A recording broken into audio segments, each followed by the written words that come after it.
You know what nobody really tells you about negative people?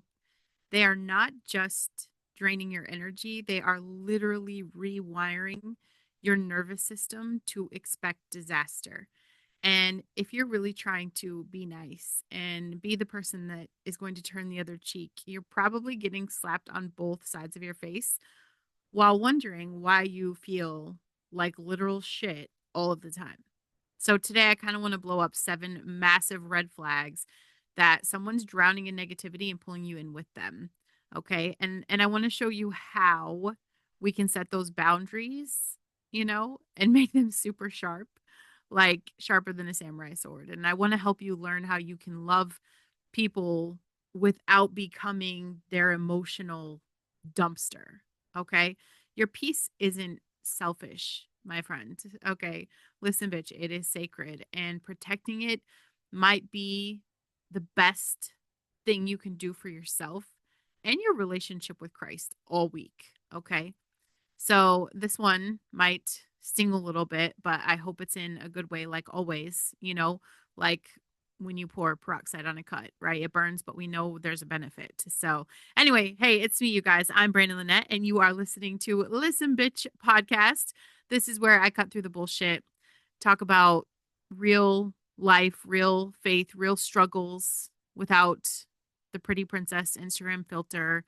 Um, I want you to step into your potential. I'm obsessed with you not wasting it. We'll put it like that. Quick housekeeping before I dive in today. I am actively looking for sponsors who align with what I'm doing here. So if that is you or you know someone, please message me. I've got links in the show notes on ways we can connect. And you guys, could we talk about something for a second? I've been taking this product for my food noise, like the constant metal chatter about what you're eating, when you're eating, why you're eating, what you shouldn't be eating, what you should be eating, all of that stuff. Okay.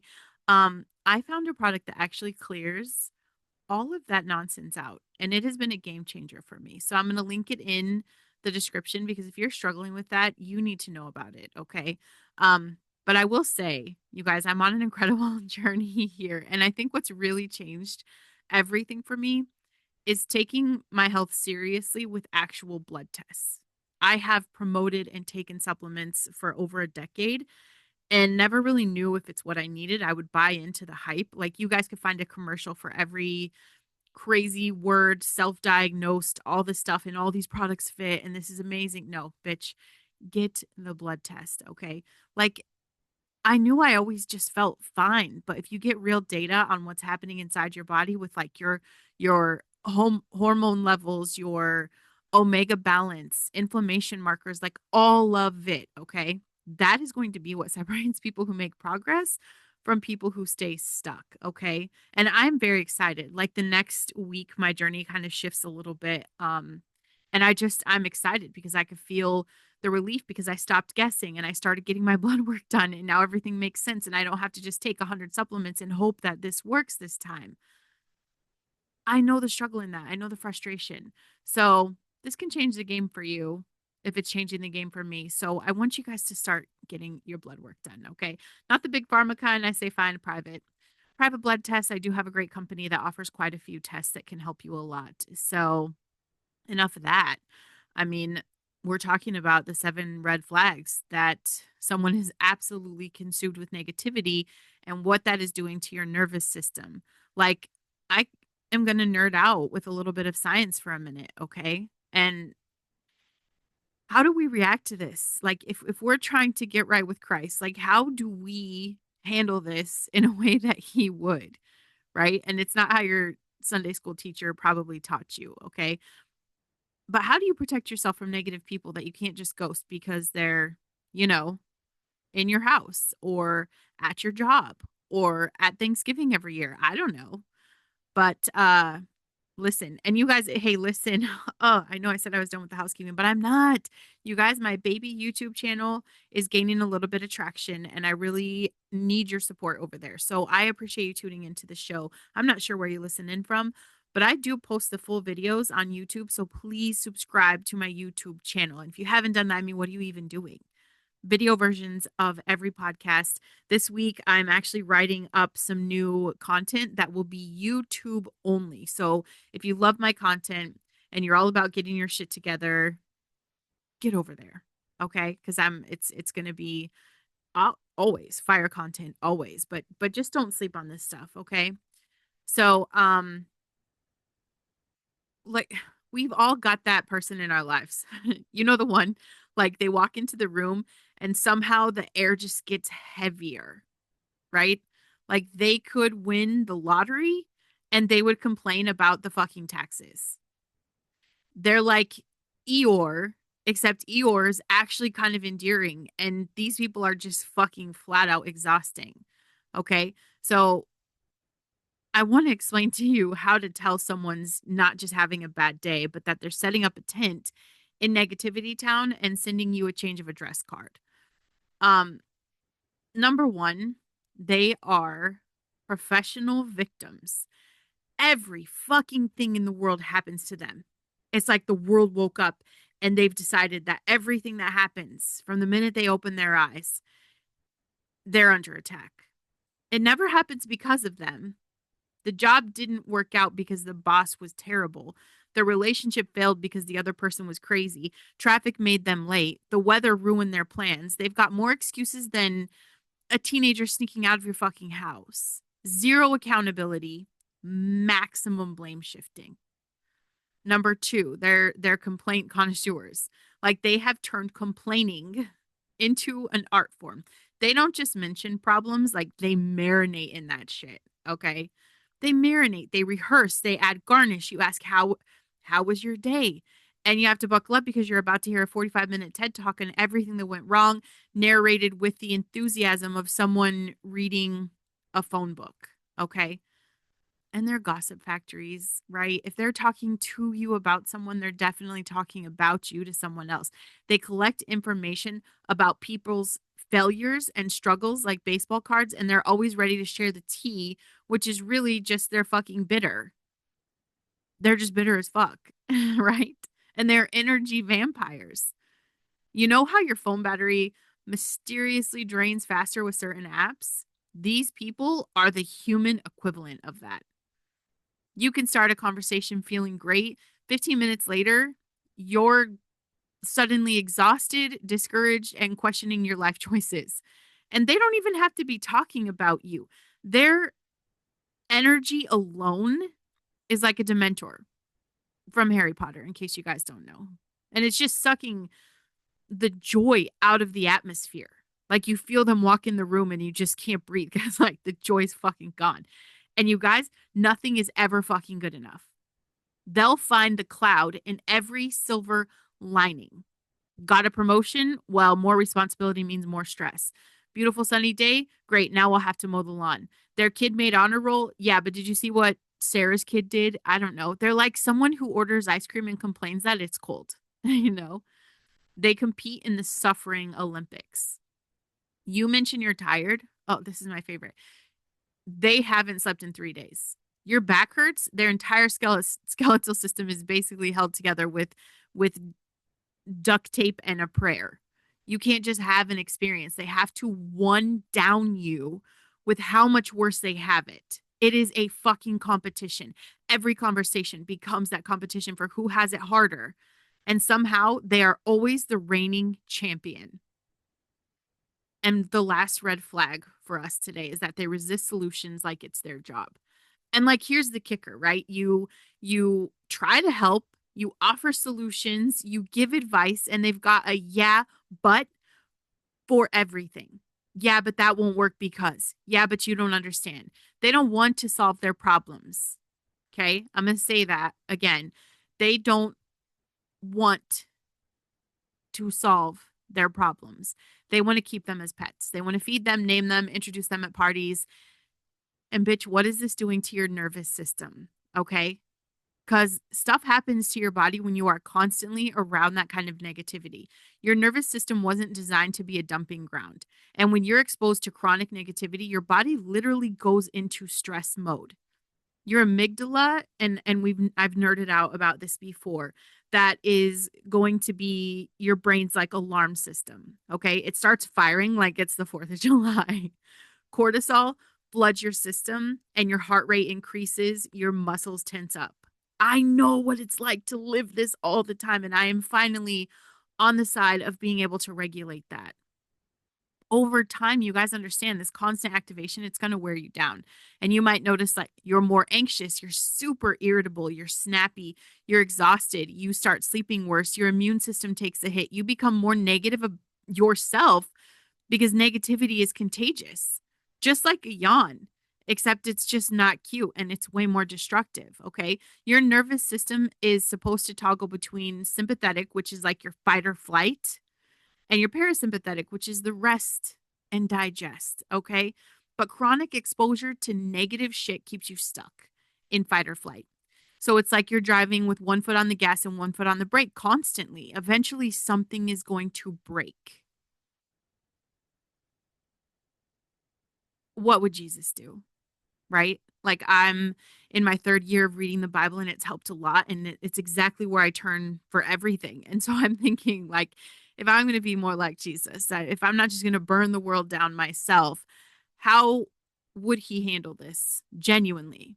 Right? But this is what people get wrong. We think that being Christ-like means you have to be a doormat. Like we think Jesus was just floating around letting people drain him dry while he smiled and took it. And that is not what happened. He had boundaries that could cut glass. He was kind, but he wasn't a pushover. He was compassionate, but he didn't let people's negativity derail his mission. Like you guys remember, Peter tries to rebuke Jesus about going to Jerusalem. Jesus literally said, "Get behind me, Satan. Get behind me, Satan." That's not exactly gentle Jesus, meek and mild little lamb energy. That's I love you, but you're not going to infect me with your bullshit and your fear and your negative energy. Jesus walked away from crowds all the time, went to the mountain to pray alone, got in a boat and went to the other side of the lake when things got too heavy. He protected his peace and his purpose. Made in his image, why wouldn't we be called to handle it the same way? When he was with negative and draining people, he spoke the truth. He did not sign off on their bullshit and their complaining. He did not participate. He did not agree with the victim mentality and he called it out with love, but firmly. Why are you so afraid? Do you want to get well? And that second one, you guys, you realize some people are more attached to their problems than they are a desire for healing. You also have to be very picky about your inner circle, right? 12 disciples. Jesus didn't make besties with the whole crowd. But even within those 12, there's the core 3 that he was the closest to. And he knew he could handle the deeper stuff and who couldn't. And that's not being an elitist, you guys. That's being wise. Love people.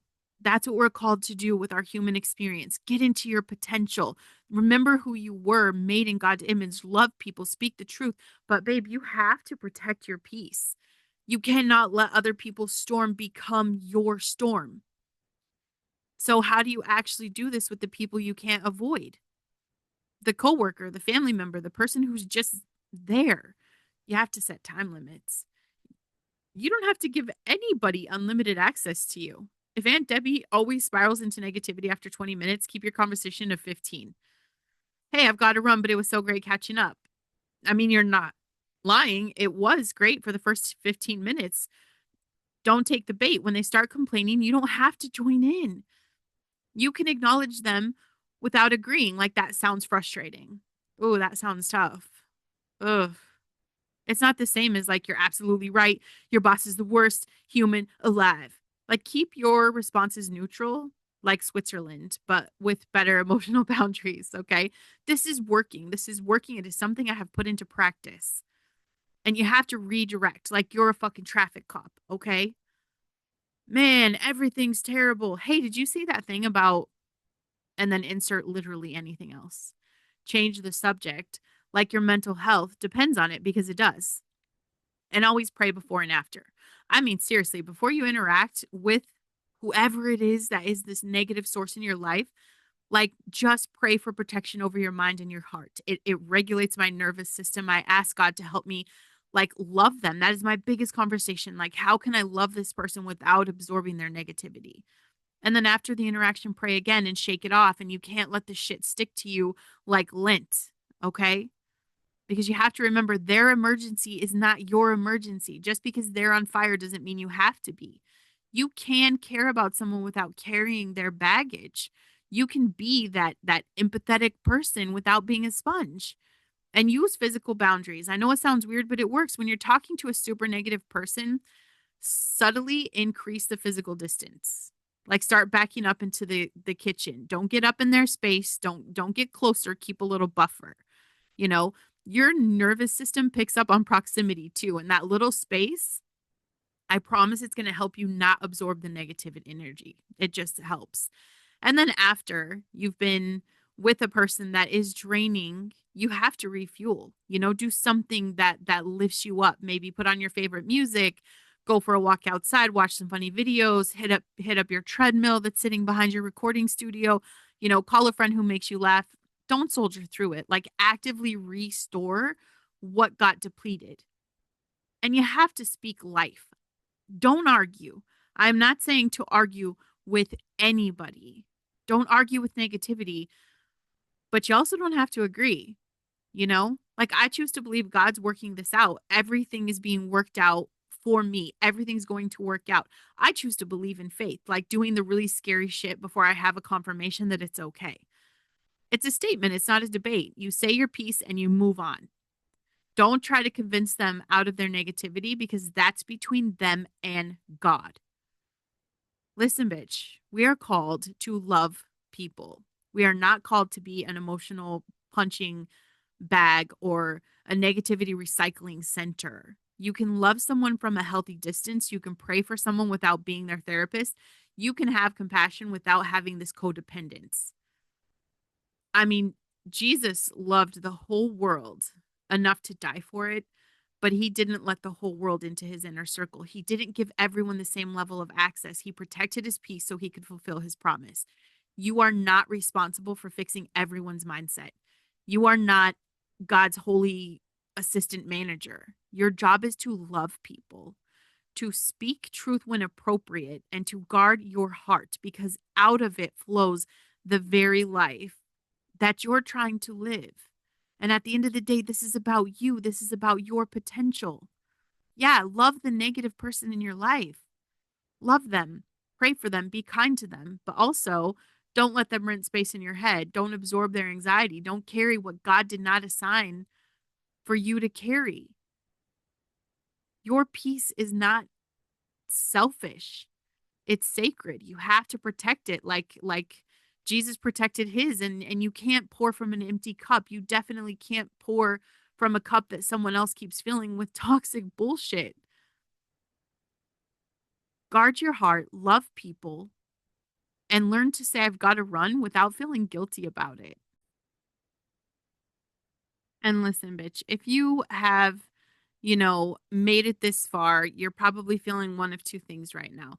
Either you're like, holy shit, I am that negative person and I want to fix this.